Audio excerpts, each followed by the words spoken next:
Let's learn how to crochet this simple and cute scrunchie together. The steps are super easy and repetitive, and you also do not have to sew or weave in any ends, so it's a really great project for absolute beginners. So let's begin. Here are the materials you will need. To start off, we're going to learn how to create a slip knot. To create a slip knot, first hold your yarn like this, then bring the tail end of your yarn to the back. Then insert your fingers into that loop. Grab the tail end of your yarn and you just want to pull gently like this. Then you want to grab your crochet hook and insert your hook into the loop, and we're going to pull against our tail so it's nice and snug on our hook. Great job! You just completed your slip knot. Next, we're going to learn how to chain. So to start your chain, you want to wrap your yarn around the hook and pull through the loop. So that's our first chain. You can see that V that we created. Here are the two arms of the V. Let's do our second chain together as well. Wrap your yarn around the hook and pull through. Let's do another one. Wrap your yarn around the hook and pull through. So now we have 3 chains sitting here. We're going to keep chaining until we have 24 in total. So I'll meet you after we have 24 chains all in a row.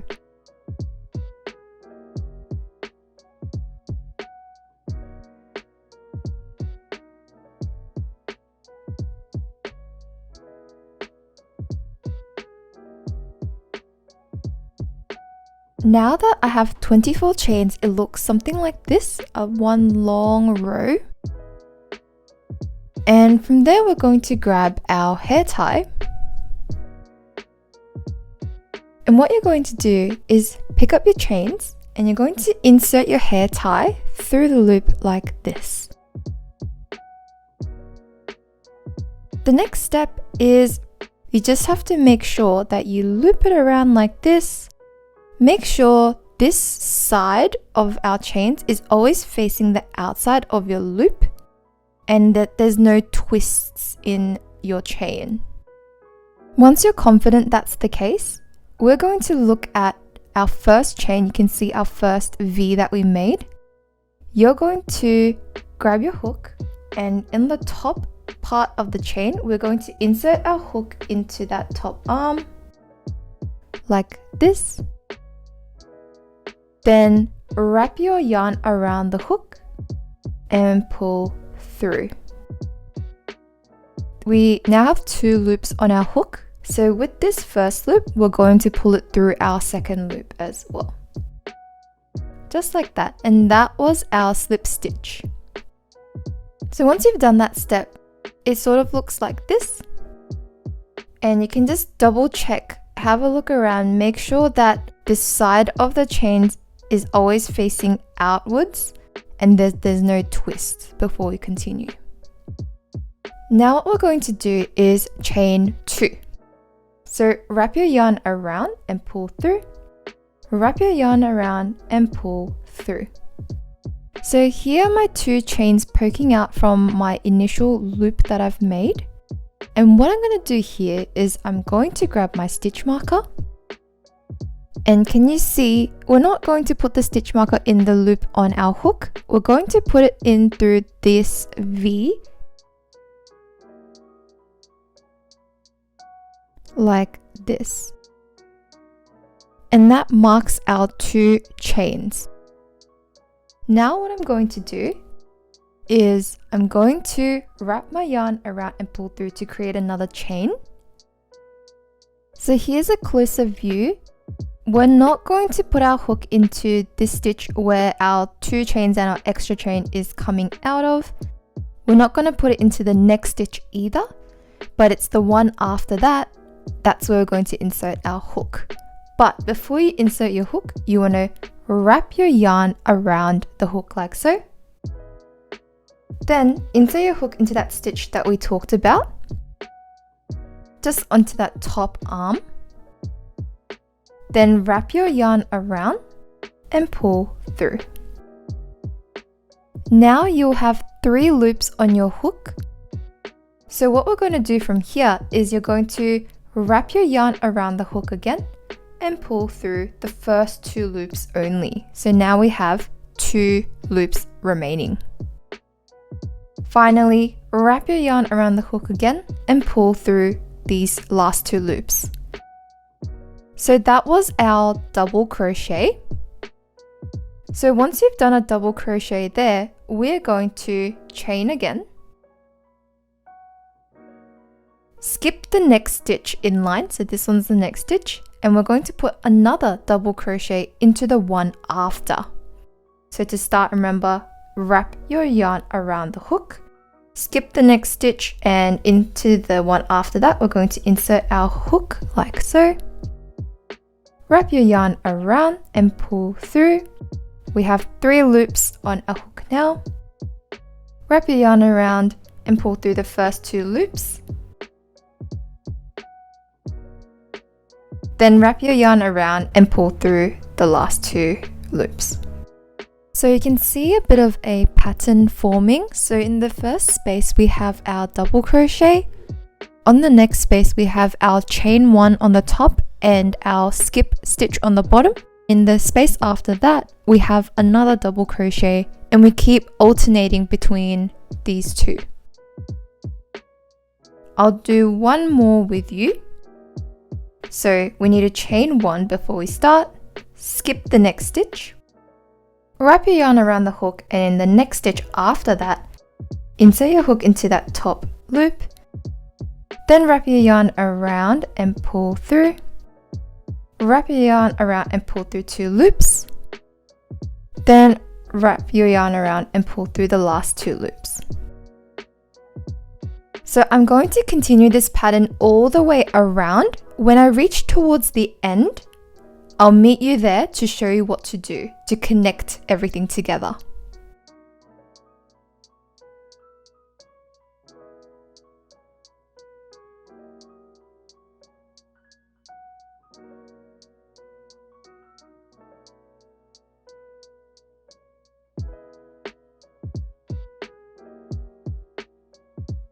So I've continued all the way to the other side, and you can see I've reached a point where if I were to skip this stitch and put another one in the next one, it's actually the one where my 2 chains were done at the very start. So it's as if we have our double crochet here, our 2 chains acts as a double crochet, and to connect between them we need 1 chain to bridge the top part. So let's do 1 chain. Then what you're going to do is, with the first stitch that we have done, we're going to insert our hook there. But this time, instead of going in just the top loop, we're going to insert our hook through both loops of that first stitch. Once you've done that, you can do your slip stitch. So wrap your yarn around the hook, pull through, pull the first loop through the second loop. This marks the end of round 1. To start round 2, we're going to start it off very similarly. So you can take your stitch marker out at this point, and we are going to chain 2. Once you've chained 2, we can mark this very last chain that we did with our stitch marker.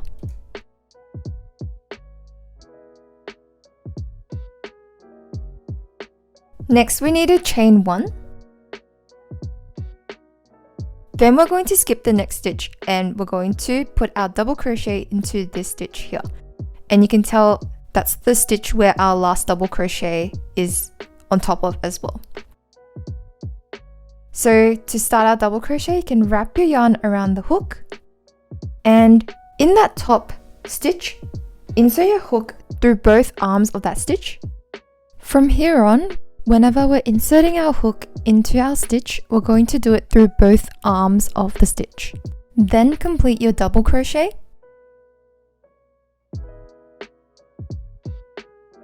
I'm just going to do the next one together as well. So again, chain 1, then wrap your yarn around and insert your hook into the 2 arms of the next stitch and complete your double crochet.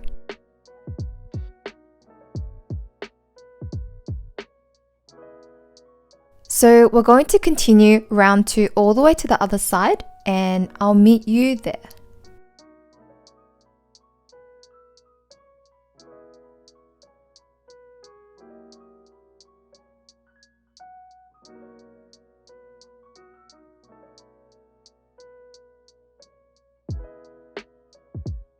So again, I'm almost done with this round. You can see again I've reached a point where if I were to skip the next stitch and insert my hook into the next one, it would be the stitch where our 2 chains are coming from. So from there, that's where we're going to chain 1. Then insert your hook back into the first stitch, the 2 arms of our first stitch. Then complete our slip stitch. So wrap your yarn around the hook, pull through, and pull through again.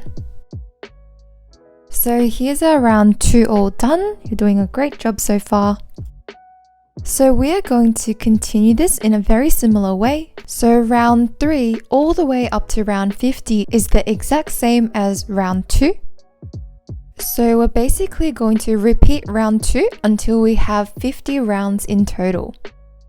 This is a very good beginner project in my opinion because you get to practice your double crochets and chains a lot. So by the time you finish your 50th round, you'll become an expert.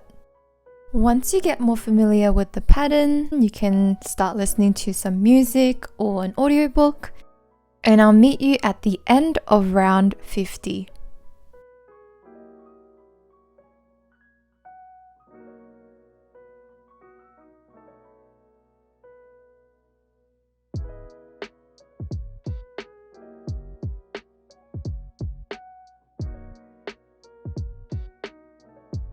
So here's what my work looks like after 20 rounds, and here's what it looks like after 40.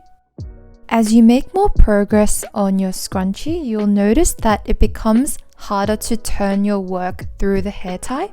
That's completely normal. My advice is to keep turning the entire scrunchie around the hair tie because if you're only twisting the top part as you go, it leads to twists and it makes your work less flexible to work with. So it's good to twist as you go. I've just finished my 50 rounds and what I'm going to do is I'm going to twist my scrunchie around just to make sure everything's nice and straight and there's no twists. You can do this by picking a row of grids that run all the way along the length of the scrunchie and just make sure that row of grids is nice and straight.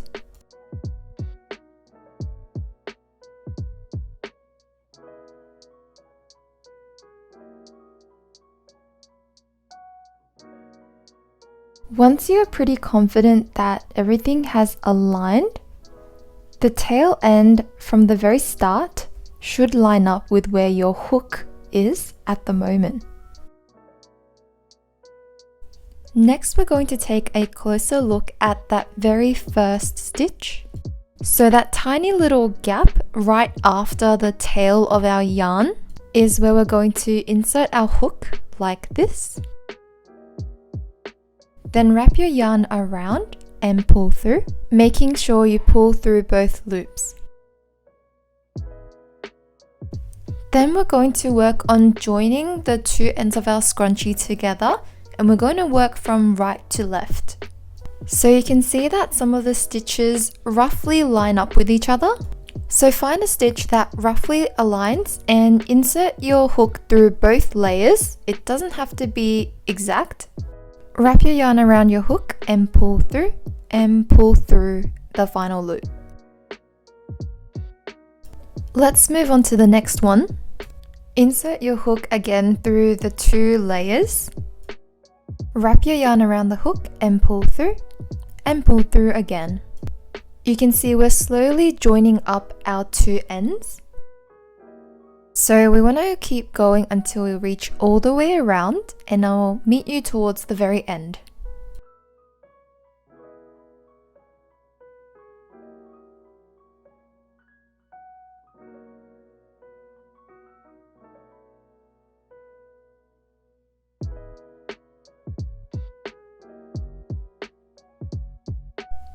So I've just gone all the way around and I've reached my stitch marker now.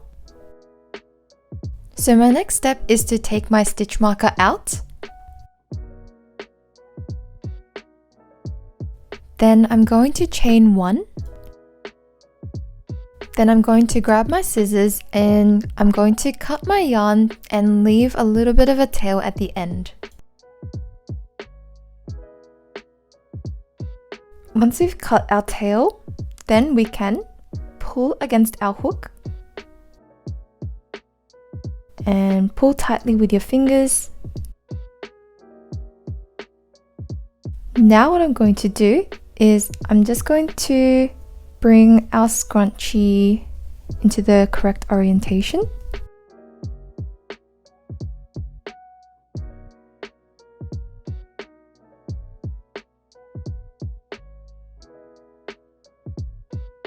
Now that your work is correctly oriented, we're going to work on bringing our tail into the inside of our work. To start, you can just grab the tail of your yarn and wind it around your finger like shown. So you end up with a nice and neat bundle of yarn. And inside one of the square holes, you can tuck in that bundle nice and safely inside. And you should end up with something that looks like this. And here is our finished scrunchie. If you're watching this right now, I'm so proud of you for getting through this tutorial. I hope you enjoyed this project and I'll see you again next time for another beginner-friendly tutorial. Thank you for watching and bye for now!